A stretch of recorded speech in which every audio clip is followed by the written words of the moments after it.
Hello students, तो मैं अभिषेक मौर्य आप सभी का फिर से स्वागत करता हूं अपने चैनल पर। तो इस लास्ट क्लास में जो हम लोगों ने पढ़ा था केवल रिफ्रैक्शन को लेकर के पढ़ा था, और रिफ्रैक्शन के बेस्ड जो ऑप्टिक्स में जो आता है स्लैब आते हैं, स्लैब के बारे में पढ़ा था। आज जैसा कि मैंने लास्ट क्लास में कहा भी था, आपके लिए एक ज़बरदस्त चीज़ लेके आ रहे हैं, एक ऐसा कॉन्सेप्ट लाएंगे जिसके बिना आपकी ऑप्टिक्स अधूरी है। तो वो चीज़ क्या है? Critical angle. अब इसको आप लोग बाद में सीखेंगे, सबसे पहले इससे हम जोड़ते हैं आपको, कैसे आपको पता चलेगा क्रिटिकल एंगल होता क्या है। तो इससे जुड़ने के लिए देखिए, आप पहले समझिए कुछ चीज़ें। जैसे अगर ये मान लो सघन माध्यम है और ये कौन सा? विरल माध्यम। ठीक, ये नॉर्मल हो गया। कोई किरण अगर मान लो सघन से विरल में जाते हैं, विरल से सघन में नहीं ला रहे हैं क्योंकि कुछ होगा नियम इसका, इसीलिए हम इधर से शुरुआत कर रहे हैं। ठीक, अभी बाद में आप समझ जाएंगे इसको। अगर मान लो कोई किरण ऐसे गिरी, सघन से विरल की ओर जा रही, तो आपको पता है कि अभिलंब से दूर हटेगी, बेंड हो जाएगी ऐसे, अवे फ्रॉम द नॉर्मल हो जाएगी ऐसे। मतलब ये जो कोण बना ये क्या कहलाए? आई, और ये कोण क्या कहलाए? आर। ठीक, सिंपल केस। अब अगर इसी में मान लो, जैसे मन में आपके ये आ जाए, विचार आए कि लाओ हम इस कोण को, सॉरी, अभिलंब से जो कोण बनता है वो आपतन कोण। ठीक है, जैसे माइंड में आता है कि लाओ हम कोण को और बढ़ा के देख लें, तब क्या होगा? चलो और बढ़ा के देखते हैं। हमने क्या किया? इस कोण को और बढ़ाया, तो जैसे ही बढ़ाया तो किरण और दूर से निकली ऐसे। मतलब इस केस में आई और ये कौन सा बन गया? आर। जैसे हमने आपतन कोण का मान बढ़ा दिया, कहाँ पर? सघन माध्यम में। तो विरल माध्यम में अपवर्तन कोण का मान और ज़्यादा हो गया। अब क्या करते हैं? थोड़ा सा और चेक करते हैं, और बढ़ा के देखते हैं। अब हमने क्या कर दिया? इस कोण का मान और बढ़ाया, मतलब आई का मान हमने बहुत ज़्यादा कर दिया। जैसे ही बढ़ाया तो एक केस ऐसा आया कि किरण जो है इस सतह को स्पर्श करते हुए निकल गई ऐसे। मतलब समझते जाना, एक एक स्टेप समझना, क्योंकि हम जोड़ रहे हैं आपको। डायरेक्ट इसको मत समझिए, पहले आप स्टेप से चलिए। जो आप पहले ये सीख रहे थे, फिर ये भी सीख चुके आप, फिर अगले अब हम क्या कर रहे हैं? हम इसको और बढ़ाने की कोशिश कर रहे हैं। ठीक, कि आपतन कोण का मान हम और बढ़ा दें। जैसे आपतन कोण का मान बढ़ाया, अपवर्तित किरण जो थी कहाँ से निकल ली? स्पर्श करते हुए। इस केस को बोलते हैं, जो फिनोमिना आपके सामने निकल के आया, ग्रेजिंग इमर्जेंस बोलते हैं। क्यों?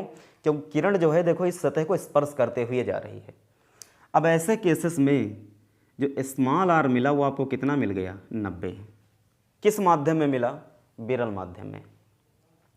तो विरल माध्यम में अगर अपवर्तन कोण का मान 90 मिल रहा है, तो सघन माध्यम में जो भी आपतन कोण बना आई, इसको आप क्या बोलोगे? आई सी बोलोगे। आई सी क्या है? यही कहलाता है क्रांतिक कोण कहलाता है। ठीक, तो अब यहाँ पर हम ऐसा कॉन्सेप्ट पढ़ने जा रहे हैं।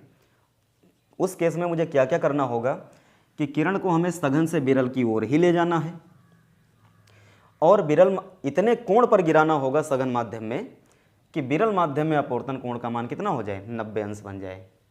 तो जो आपतन कोण बनेगा सघन माध्यम में, उसी को क्या बोलते हैं? क्रांतिक कोण बोलते हैं। किताबी परिभाषा अगर सीखना, देखो ये प्रैक्टिकली आप सीख रहे हैं। किताबी परिभाषा अगर सीखना है तो आप ये बोल दीजिए कि ये कौन सा माध्यम?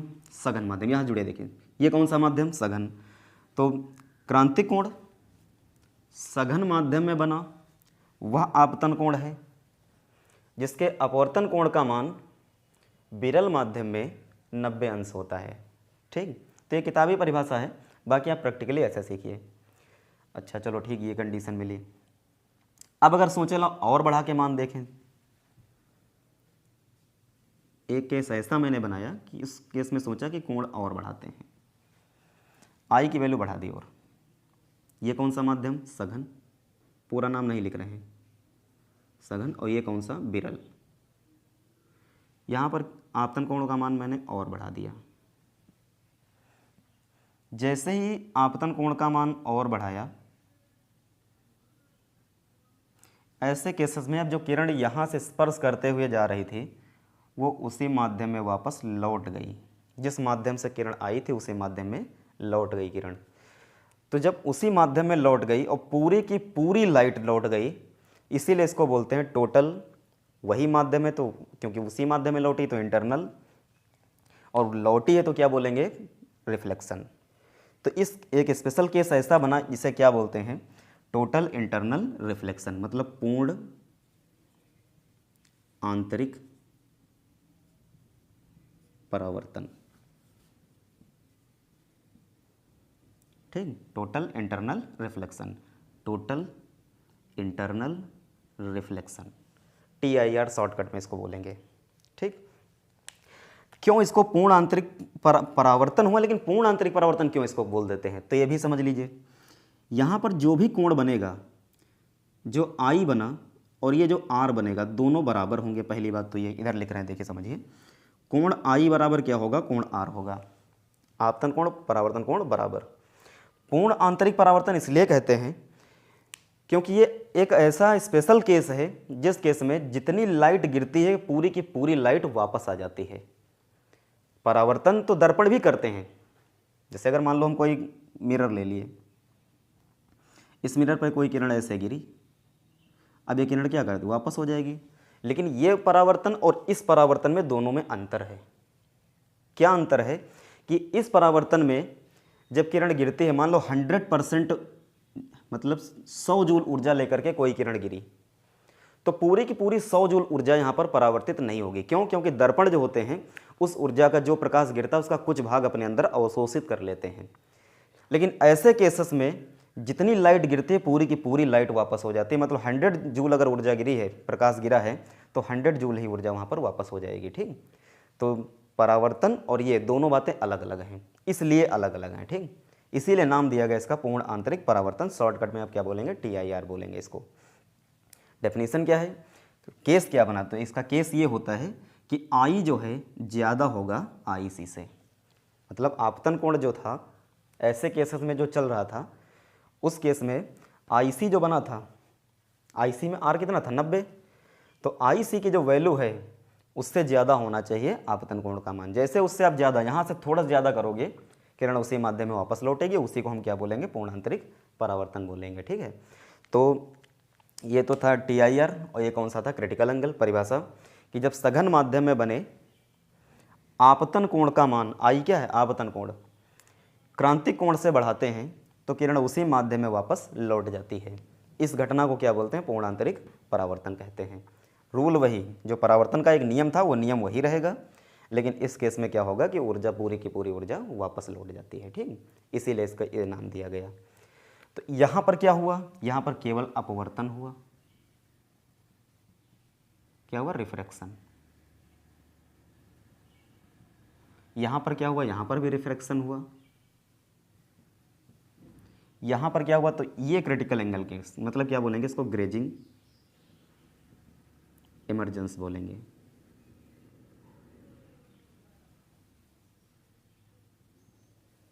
ठीक, अलग स्पेशल केस है, इसलिए इसको क्या बोलते हैं, ग्रेजिंग इमरजेंस क्यों बोलते हैं, क्योंकि किरण जो है स्पर्श करते हुए निकलती है। और ये क्या कहलाया, टोटल इंटरनल रिफ्लेक्शन। सबके केस अलग अलग। यहाँ पर भी क्या है, नॉर्मल I, यहाँ पर भी सिंपल I, और यहाँ पर क्या होगा, I और IC के बराबर, इसीलिए R का मान बढ़ गया, और यहाँ पर क्या हो गया, I जब IC से ज़्यादा हो गया। तो ये तो था इसका स्पेशल केस। समझने लायक चीज़ें कि कैसे हम इन चीज़ों को समझते हैं। अब इस पर देखिए एग्जाम्पल देखिए।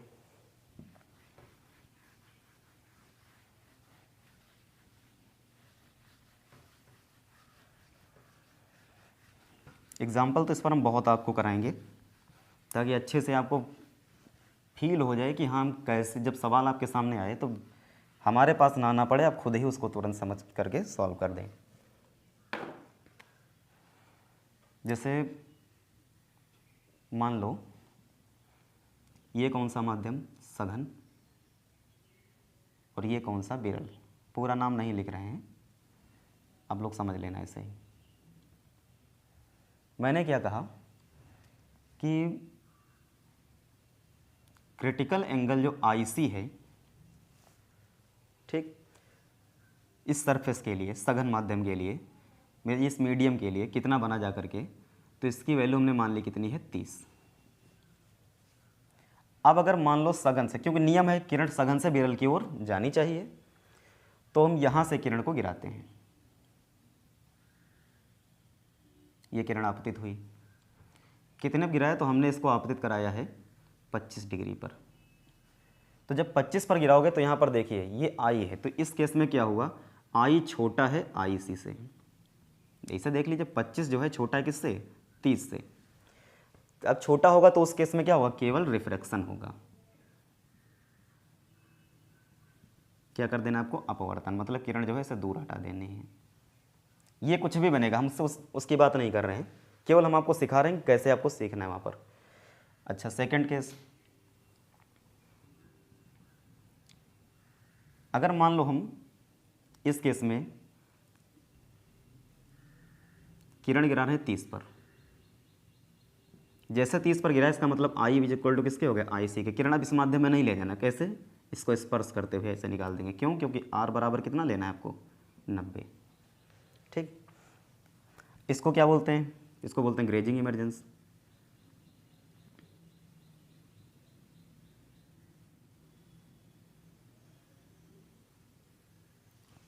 थर्ड स्टेप में क्या समझते हैं, देखिए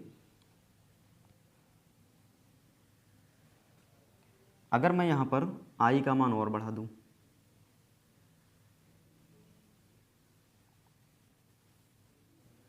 अब आई की वैल्यू मैंने कर दी कितनी, 40 अंश। 40 करने का मतलब क्या हुआ कि आई ज़्यादा कर दिया किससे, आई सी से। जैसे आई को आई सी से ज़्यादा करोगे किरण उसी माध्यम में वापस लौट जाएगी। क्यों, क्योंकि इस केस में जो आर होगा, आर कितना बनेगा, तो आर भी कितना हो जाएगा, 40। क्यों, क्योंकि ये कंडीशन कहलाई टोटल इंटरनल रिफ्लेक्शन। ठीक, टी आई आर वाली। तो तीनों केस आपके सामने लिखे हैं। यहाँ पर क्या हुआ, रिफ्रैक्शन, यहाँ पर क्या हुआ, तो ये क्रांतिक कोण वाला केस, यहाँ पर क्या हो गया, तो यहाँ रिफ्लेक्शन हो गया। यहाँ पर क्या हुआ, रिफ्लेक्शन केवल हुआ है। ठीक, तो ये तीनों केस हैं आपके सामने, डेटाबेस भी लिखे हुए हैं। ऐसे केसेस सामने आएंगे तो आप तुरंत सीख लेंगे। लेकिन हाँ, अब एक बात और, सवाल में आपको ये क्रांतिक कोण नहीं दिया होगा, इसको आपको निकालना पड़ेगा। तो कैसे निकालते हैं उसको चेक करते हैं। देखिए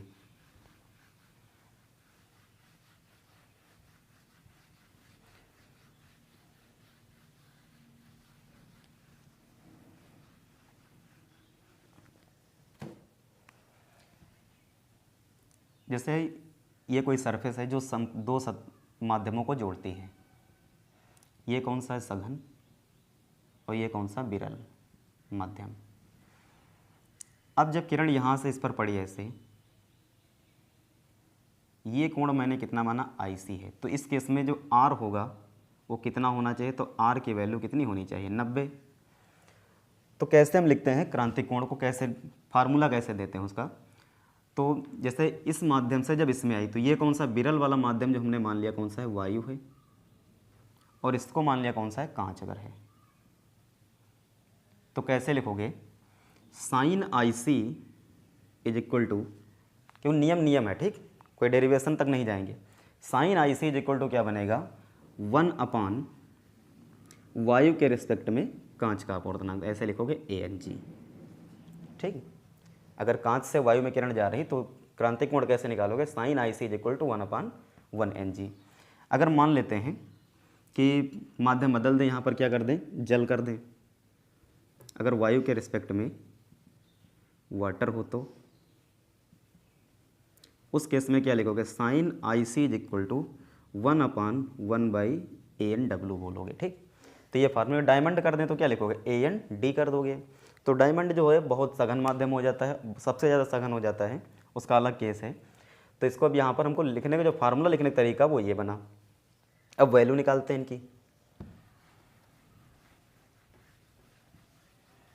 दो माध्यम का निकाल रहे हैं क्योंकि दो ही माध्यम ज़्यादातर आपके 90% क्वेश्चन में ऐड होते हैं। कौन कौन सा, अगर एयर और ग्लास है तो इसके लिए ANG की वैल्यू होती है 3/2, अप्रॉक्सीमेट 1.5, चाहे 1.5 लिखे हो चाहे 3/2। तो कैसे निकालोगे critical angle, sine I C is equal to 1/ANG, मतलब I C is equal to sine inverse 1/ इसकी वैल्यू यहाँ पर रखिए, मतलब 3, तो 2 कहाँ गया ऊपर। अब 2/3 आपके टेबल में नहीं है, तो इनकी वैल्यू, एक तो साइंटिफिक कैलकुलेटर अलाउ नहीं है आपके कोर्स में, तो एक बार आप इनकी वैल्यू आप एक जगह याद कर लेंगे और हर जगह उसी का यूज करते जाएंगे। तो ये कितने के बराबर आएगा, तो अप्रॉक्सीमेटली 42 डिग्री के आसपास आएगा, 42। ठीक, अगर कांच का अपवर्तनांक 1.5 है तो क्रिटिकल एंगल उसका कितना होगा, 42 ही होगा। और एक माध्यम चेक कर लेते हैं, कौन सा, अगर एयर और वाटर की बात हो तो इसके लिए ANW की वैल्यू होती है 4/3, इसको अप्रॉक्सीमेट लिखा जाता है 1.33। तो क्या लिखोगे क्रिटिकल एंगल इसका, sine IC is equal to 1/ANW, मतलब IC की वैल्यू कितनी आई, साइन इनवर्स कितना बना 4/3, तो ये 4 यहाँ 3 यहाँ। अब इसकी वैल्यू कितनी, तो ये अप्रॉक्सीमेटली कितना आएगा, 49 डिग्री के आसपास। ठीक, तो वाटर के लिए 49 और इसके लिए कितना, ग्लास के लिए 42 याद रखना है आपको। ठीक, तो डायमंड अगर होगा तो 24, ये सब अलग अलग मान इनके होते हैं, लेकिन दो का यूज लगभग 90% होता है न्यूमेरिकल में। तो ये तो था क्रिटिकल एंगल, मुझे निकालना कैसे निकालेंगे। अगर नहीं दिया है न्यूमेरिकल में तो आप ऐसे निकाल लेंगे, अगर दे रखा है तब तो कोई दिक्कत नहीं। हम आपके सामने जो एग्जाम्पल लेके आ रहे हैं उनमें हम आपको मान देंगे इनका, क्योंकि अब हर जगह पर आप बार बार मत निकालिए, वो आप अपने आप घर पर काम करिए।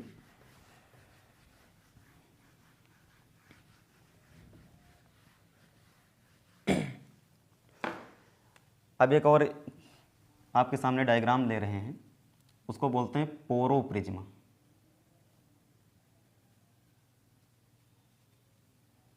क्या बोलेंगे, पोरो प्रिज्म नहीं पढ़ रहे हैं हम।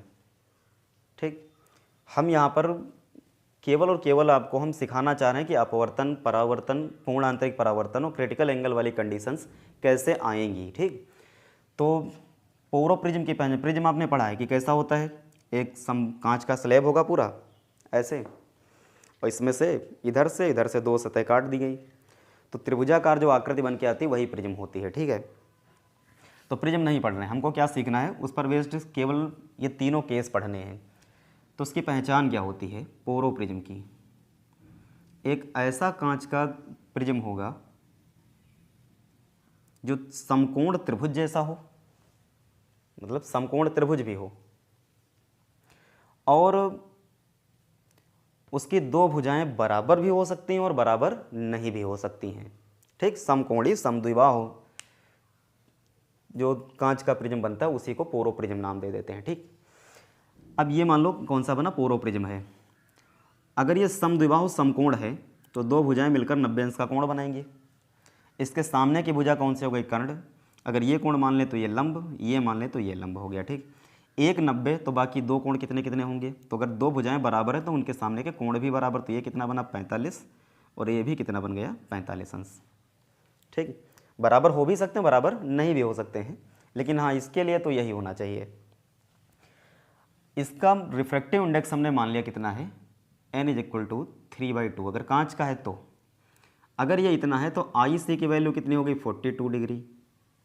अब हमको ये सीखना है क्या किरण इसको पार करके निकल जाएगी या वापस लौटेगी या सतह को स्पर्श करते हुए। तो देखिए चेक करिए, अगर कोई किरण मान लो ऐसे गिरी तो यहाँ पर देखिए अभिलंब ऐसे पड़ेगा इस सतह पर, तो यहाँ पर 0 पर गिरी तो R भी कितना हो गया 0। अब इस सतह पर पड़ी तो यहाँ पर अभिलंब डालिए आप ऐसे। जब आपने अभिलंब डाला तो यहाँ पर देख लो कि I कितना बना, तो यहाँ पर I कितना बनेगा, देखो त्रिभुज वाला केवल खेल है, ये 45 और ये 90, तो ये कितना बचा, तो ये 45। ठीक, अब ये 45 देखो पूरा कितना इस सतह, ऐसे समझिए इस सतह से ये पूरा कितना है, तो ये टोटल बना जाकर के 90, ये बना 90। यहाँ से ये अगर 45 हो गया तो ये कितना बचा, तो ये भी 45, तो I की वैल्यू यहाँ पर कितनी आ गई 45। ठीक, अब I की वैल्यू 45 बनी, आपतन कोण इस सतह पर 45 बन गया। अब आप यहाँ पर देखिए क्रिटिकल एंगल कितना है 42 42, I कितना है 45, मतलब I की वैल्यू IC से ज़्यादा है। I की वैल्यू अगर इससे ज़्यादा हो गई क्रांतिक कोण से तो उस केस में आपने क्या पढ़ा, तो ये कंडीशन कौन सी कहलाई, TIR वाली, क्रांतिक क्या बोलते हैं इसको, पूर्ण आंतरिक परावर्तन बोलते हैं। मतलब किरण जो होगी वो जितने पर गिरी थी, क्यों, क्योंकि कोण I इज इक्वल टू कोण R होता है पूर्ण आंतरिक परावर्तन में, तो 45 पर गिरी थी तो 45 पर ऐसे वापस ये ऐसे निकल जाएगी, तो ये भी कितना बना 45 हो गया। ठीक, ये केस था। और देखते हैं इधर से ना गिरा के मान लो इधर से अगर कोई किरण गिराई जाए तब,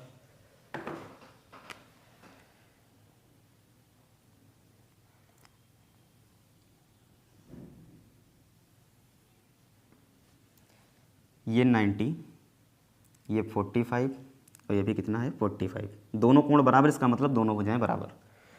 अब कोई किरण हम यहाँ पर ऐसे गिराते हैं, ऐसे गिरी मान लो किरण, लेकिन इस केस में भी कांच का अगर है तो आई सी की वैल्यू कितनी है 42, 42। तो यहाँ पर अभिलंब डालो, अब ये अभिलंब बना, ये 45, ये 90, तो ये कितना बचा, तो ये भी 45। तो यहाँ पर भी आई कितना बना 45, मतलब आई की वैल्यू 45। क्या देखा पहली सतह पर, पहला केस कि आई जो है ज़्यादा है आई सी से। अगर आई आई सी से ज़्यादा तो कंडीशन आ गई T I R, total internal reflection. इस केस में कोण आई बराबर क्या होगा, कोण आर के, मतलब दोनों बराबर, मतलब 45 पर ही वापस किरण निकलेगी ऐसे।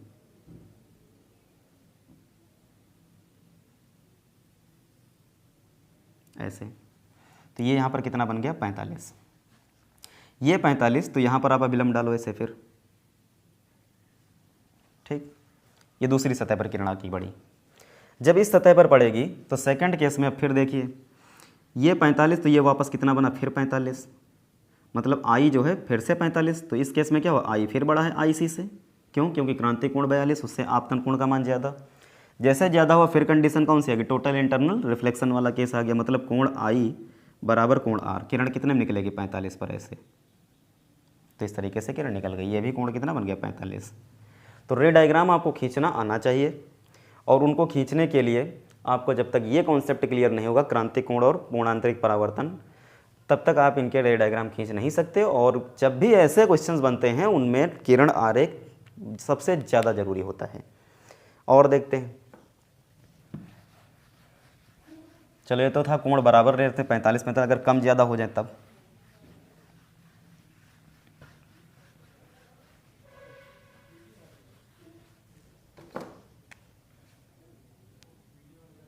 नेक्स्ट केस,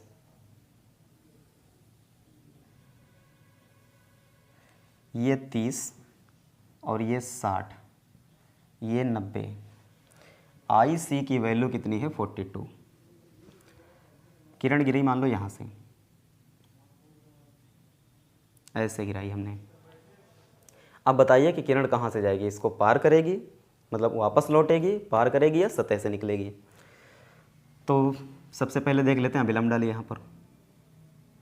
जब आप अभिलंब डालेंगे तो ये अगर 60 है तो ये कितना बचा 30, क्योंकि 60 और 30 90, 90 90 180। ये 30, तो ये कितना बचा, तो ये 60 हो गया, मतलब आई की वैल्यू कितनी मिली 60। अब आप देखिए यहाँ पर आई जो है ज़्यादा है किससे, आई सी से, क्यों, क्योंकि 60 कोण बना। अगर कोण यहाँ 60 बना और ये यहाँ पर कितना 42 था, तो आई आई सी से ज़्यादा, मतलब ऐसे केस में कंडीशन आई पूर्णांतरिक परावर्तन। हम क्या कह सकते हैं, कोण आई बराबर कोण आर। किरण 60 पर ही वापस ले जाना है किरण को आपको, ऐसे ऐसे पड़ी, क्यों, क्योंकि कोण आई बराबर कोण आर, ये भी कितना बना 60। स्टेप से समझना सब कुछ। अब ये 60 पूरा कितना है, ये 90, 60 हटाओ बचा कितना 30, तो ये 30, ये 30, ये 30, तो ये कितना बचा, तो ये कोण बचेगा 30 30 बने 60, पूरा होगा 180, 180 से 60 हटाओ कितना आया 120, मतलब ये जो कोण है इसको अलग लिख रहे हैं बेटा, ये 30 है तो ये कितना आ गया 120 बन गया। अब अभिलंब डालिए यहाँ पर भी, जब यहाँ पर अभिलंब पड़ा तो अभिलंब यहाँ से तो ये 90 बना देगा, ये पूरा ऐसे समझो अलग। किरण ऐसे पड़ी है पूरा 120, अभिलंब पड़ा तो ये कितना बनाया 90, और ये पूरा है 120, तो बचा कितना 30, मतलब यहाँ पर जो आई मिला, आई की वैल्यू कितनी आ गई 30। मतलब सेकंड स्टेप जो इसका बना, दूसरी सतह जो बनी, ये पहली सतह के लिए और दूसरी सतह पर आई जो है छोटा है किससे, आई सी से, क्यों, क्योंकि आपतन कोण 30 है और आई सी कितना है 42 है। अब इस केस में क्या होगा, तो इस केस में केवल और केवल क्या होगा, अपवर्तन हो जाएगा, क्यों, क्योंकि साधारण केस हो गया। तो साधारण केस में कैसे पता चला कि आपतन कोण का मान देखें क्रांतिक कोण से छोटा है, तो अगर छोटा है तो उस केस में क्या करना है, अपवर्तन करना, और अपवर्तन में दो बातें याद रखनी, क्या, ये माध्यम कौन सा है, तो ये बन गया सघन, और ये बाहर माध्यम कौन सा है, विरल। अगर सघन से विरल में किरण जाती है तो अविलंब से दूर हटेगी, मतलब ऐसे, ठीक। तो ये बन गया आर, यहाँ पर क्या हो गया, अपवर्तन। यहाँ पर क्या हुआ, केवल अपवर्तन। यहाँ क्या हुआ था, पूर्णांतरिक परावर्तन, और यहाँ पर क्या हो गया, अपवर्तन हो गया। तो एक ऐसा केस, एक आपको हम क्वेश्चन दे रहे हैं, आप लोग घर पर ट्राई करेंगे अपने आप से, और कमेंट में आप बताएंगे कि हाँ क्या क्या कंडीशंस होंगी उनकी सतह से। क्वेश्चन देखिए,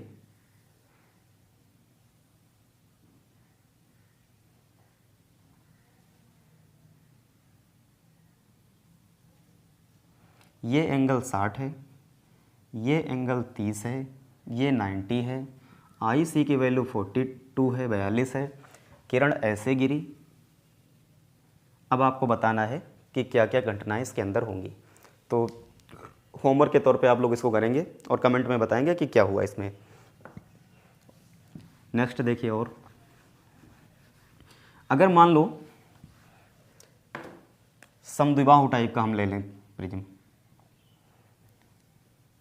समबाहु टाइप का लेते हैं, चलो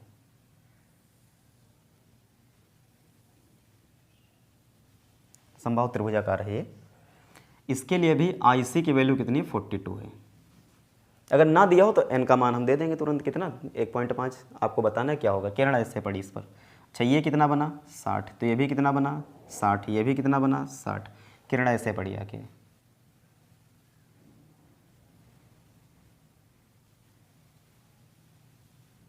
ऐसे आएगी यहाँ से। तो यहाँ पर गिरी 0 पर तो निकलेगी 0 पर, इस सतह पर क्या होगा, तो यहाँ पर अभिलंब डाल दो अब ऐसे। तो यहाँ पर आई कितना बना, देखिए ये 60, उससे छोड़िए, जब यहाँ 0 पर गिरी तो 0 पर निकलेगी। यहाँ कितना बना, तो ये अगर 60 है तो ये कितना बना यहाँ पर, तो ये बन गया 90। क्यों, क्योंकि ये सीधे अभिलंबोत किरण आई। तो यहाँ 90, यहाँ 60, तो ये बचा कितना, 30। अब ये 30, अभिलंब कितना कोण बना है, 90, 30 हटाओ कितना बचा, 60, मतलब आई की वैल्यू कितनी बनी, 60। अब देखिए आई जो है आई सी से बड़ा हो गया, मतलब आई ज़्यादा है आई सी से। अगर ऐसा केस है तो टोटल इंटरनल रिफ्लेक्शन, पूर्ण आंतरिक परावर्तन। क्यों, क्योंकि कोण आई बराबर क्या लेना है, कोण आर, क्योंकि 60 पर गई तो 60 पर वापस, तो ऐसे। तो ये भी कितना बन गया, 60, खत्म सवाल, ठीक। तो ये भी किस पर आधारित था, पूर्ण आंतरिक परावर्तन पर। और देख लीजिए,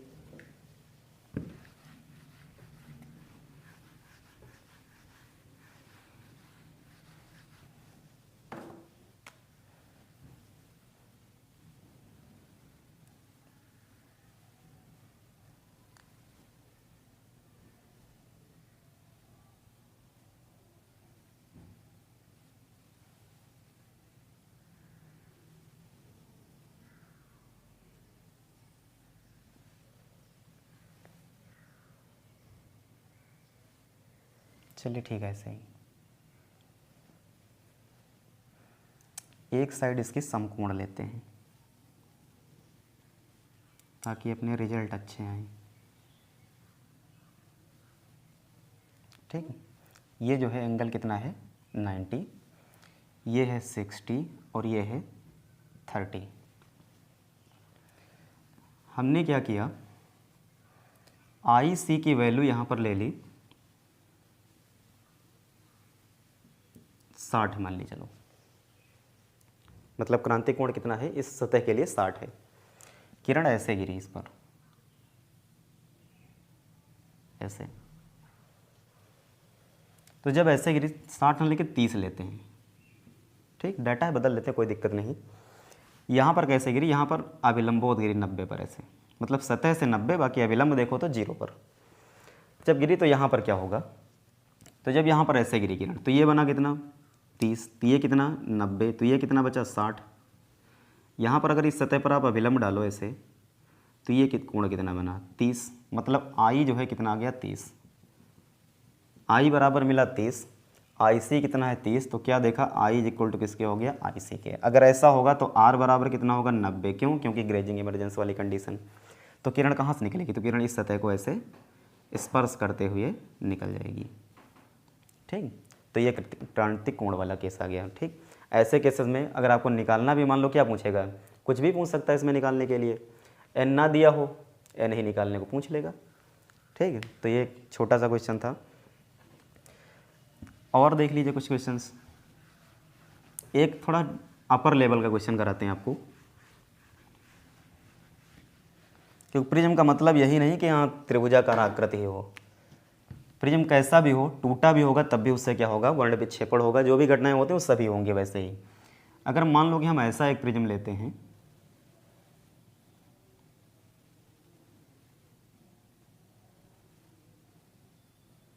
ठीक, इस प्रकार की अगर आकृति है तो घबराना नहीं, क्वेश्चन थोड़ा सा अपर लेवल का है लेकिन है, आप सॉल्व कर लेंगे।